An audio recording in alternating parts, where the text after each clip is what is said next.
दिल्ली धमाके की जांच कर रही एनआईए ने फरीदाबाद में अल फलाह यूनिवर्सिटी के आतंकी डॉक्टर मुजम्मिल शकील के 2 और ठिकानों का खुलासा कर दिया है।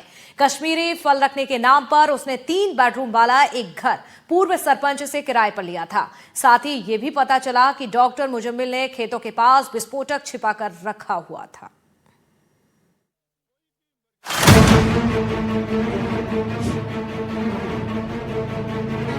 तस्वीरों में दिख रहा है ये मकान आतंकी डॉक्टर मुजम्मिल का ठिकाना हुआ करता था। 3 बेडरूम वाले इस मकान को डॉक्टर मुजम्मिल ने पूर्व सरपंच से किराए पर लिया था।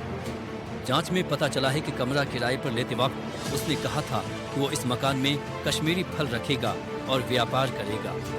इस मकान में डॉक्टर मुजम्मिल कई बार डॉक्टर शाहीन के साथ आया था। जांच में पता चला है कि आतंकी मॉड्यूल ने फतेहपुरा तगा और धौज में विस्फोटक बनाने का सामान छिपाने से पहले इसे यूनिवर्सिटी के पास ही स्टोर करके रखा था। करीब 2540 किलो विस्फोटक अल फलाह यूनिवर्सिटी से सटे खेतों में बने एक कमरे में करीब 12 दिन तक रखा था।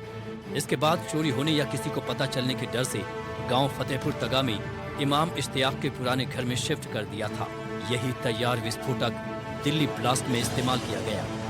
एनआईए की जांच में पता चला है कि डॉक्टर मुजम्मिल शकील ने अप्रैल से लेकर जुलाई 2025 तक अल फलाह यूनिवर्सिटी से करीब 4 किलोमीटर की दूरी पर यह मकान लिया था। ये मकान गांव खोरी जमालपुर के पूर्व सरपंच जुम्मा का है। पूर्व सरपंच ने 8,000 रुपए में ये मकान किराए पर डॉक्टर मुजम्मिल को दिया था।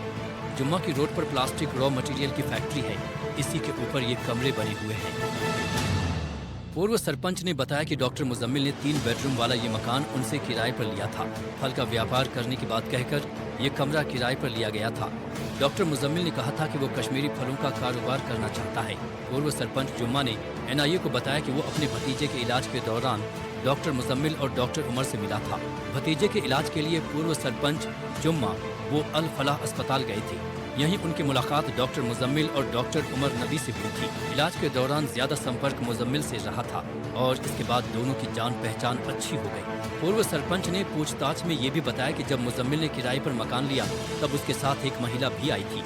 महिला को उसने अपने परिवार का सदस्य बताया था। पुलिस सूत्रों से पता चला है कि वो महिला कोई और नहीं बल्कि अल फलाह यूनिवर्सिटी की डॉक्टर शाहीन सईद थी। जांच में पता चला कि वो किराए पर मकान लेने के बाद शाहीन के साथ कई बार यहाँ पर आया था।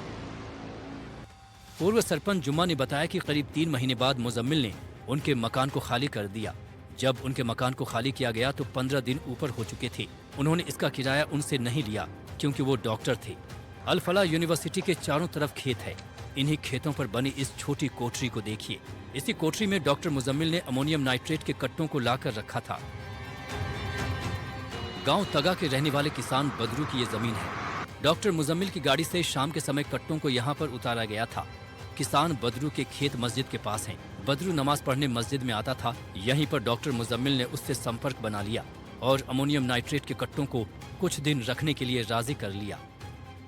जांच में पता चला कि बदरू के खेत में बने कमरे में करीब 12 दिन तक अमोनियम नाइट्रेट के कट्टों समेत दूसरा सामान रखा रहा। बदरू ने ज्यादा दिन होने के बाद मुजम्मिल को कहा कि सामान चोरी होने का डर है, इसलिए अपना सामान यहाँ से हटा लीजिए। इसके बाद मुजम्मिल ने पूरे सामान को गांव फतेहपुर तगा में इमाम इश्तियाक के घर के कमरे में शिफ्ट कर दिया। दिल्ली धमाके की जांच में इन आतंकियों से जुड़े कई खुलासे सामने आ रहे हैं। इनके नए नए ठिकानों के बारे में पता चल रहा है। कैसे खुले में ये लोग विस्फोटक जमा करके रखे हुए थे। इनकी आतंकी साजिशों का पर्दाफाश हो रहा है। Bureau report, NDTV India.